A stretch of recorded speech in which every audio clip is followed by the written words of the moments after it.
For today's flower piping tutorial, I will be teaching you how to pipe a marigold flower using buttercream.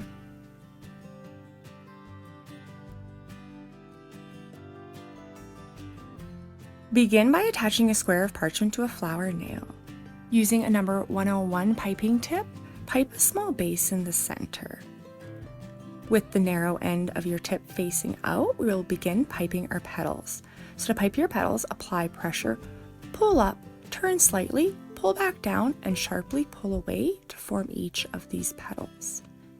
Pipe these on top of your base, but ensure that they extend past the edge so they don't show on your final flowers.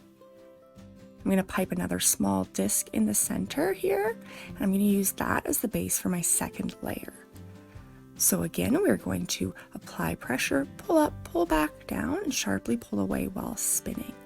And we want this layer of petals to be slightly shorter than the previous layer so that we get a nice full looking marigold flower. So once again, we're going to fill in the center here, but this time we only need a small dot, not a full disc. Now we'll pipe our third layer of petals.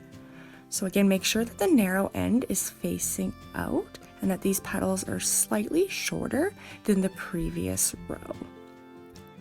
To finish off your marigold flower, increase the angle of your piping tip so it's pointed almost straight up and down, and add 4 or 5 more petals to the top to finish off your marigold flower. And that's how easy it is to pipe a buttercream marigold.